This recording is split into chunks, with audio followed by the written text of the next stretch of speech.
ನಮಸ್ಕಾರ ಎಲ್ರಿಗೂ ನನ್ನ ಚಾನಲ್ಗೆ ನಿಮ್ಮೆಲ್ಲರಿಗೂ ಪ್ರೀತಿಯ ಸ್ವಾಗತ. ತುಂಬ ಜನಕ್ಕೆ ಬ್ಯಾಕ್ ಪೇಯ್ನ್, ಬೆನ್ನು ನೋವು ಸಮಸ್ಯೆ ಇರುತ್ತೆ, ಸೊಂಟ ನೋವು ಸಮಸ್ಯೆ ಇರುತ್ತೆ, ಸ್ಪೈನಲ್ ಕಾರ್ಡಲ್ಲಿ ಪ್ರಾಬ್ಲಮ್ ಇರುತ್ತೆ.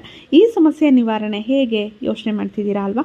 ಅದಕ್ಕೆ ಈ ಮುದ್ರೆಯನ್ನು ಕೂಡ ನೀವು ಅಭ್ಯಾಸ ಮಾಡ್ಬೋದು. ಮೇರುದಂಡ ಮುದ್ರೆ ನೋಡಿ, ಬೆರಳಿಗೆ ಮಧ್ಯದ ಬೆರಳು ಕಿರು ಬೆರಳನ್ನು ಜಾಯಿನ್ ಮಾಡೋದು. ತುಂಬ ಜೋರಾಗಿ ಪ್ರೆಸ್ ಮಾಡೋ ಅವಶ್ಯಕತೆ ಇಲ್ಲ, ಜಸ್ಟ್ ಟಚ್ ಮಾಡಿದ್ರೆ ಸಾಕು. ಆರಾಮಾಗಿ ಕೂತ್ಕೊಂಡು ನೀವು ಈ ಮುದ್ರೆಯನ್ನು ಅಭ್ಯಾಸ ಮಾಡಿ. ದಿನಕ್ಕೆ 30 ನಿಮಿಷ ಅಭ್ಯಾಸ ಮಾಡಿ. ಬೆಳಗ್ಗೆ 10 ನಿಮಿಷ, ಮಧ್ಯಾಹ್ನ 10 ನಿಮಿಷ, ಸಂಜೆ 10 ನಿಮಿಷ ಕೂಡ ಅಭ್ಯಾಸ ಮಾಡ್ಬೋದು. ಇದರಿಂದ ನಿಮ್ಮ ಬೆನ್ನು ನೋವು ಸಮಸ್ಯೆ ಸಂಪೂರ್ಣವಾಗಿ ನಿವಾರಣೆ ಆಗುತ್ತೆ ಅಂತಲೇ ಹೇಳ್ಬೋದು ಸ್ನೇಹಿತರೆ. ಇದ್ರ ಜೊತೆಗೆ ನನ್ನ ಚಾನಲಲ್ಲಿ ಬೆನ್ನು ನೋವಿಗೆ ಅಂತ ನಾನು ಯೋಗಾಸನ ಮತ್ತು ಮಸಾಜ್ ವಿಡಿಯೋಗಳನ್ನು ಕೂಡ ಶೇರ್ ಮಾಡಿದ್ದೀನಿ. ಅದನ್ನು ಕೂಡ ನೀವು ಅಭ್ಯಾಸ ಮಾಡಿದ್ರೆ ಖಂಡಿತವಾಗ್ಲೂ ಒಳ್ಳೆಯ ರಿಸಲ್ಟ್ ಸಿಗುತ್ತೆ. ಈ ಮುದ್ರೆಯನ್ನು 10 ನಿಮಿಷ ಅಭ್ಯಾಸ ಮಾಡಿದ ನಂತರ ನೀವು ಒಂದು 2 ನಿಮಿಷನಾದರೂ ಪ್ರಾಣ ಮುದ್ರೆಯನ್ನು ಅಭ್ಯಾಸ ಮಾಡಿದ್ರೆ 100% ರಿಸಲ್ಟ್ ಸಿಗುತ್ತೆ. ಸಮಸ್ಯೆ ನಿವಾರಣೆ ಆಗೋವರೆಗೂ ಅಭ್ಯಾಸ ಮಾಡಿ.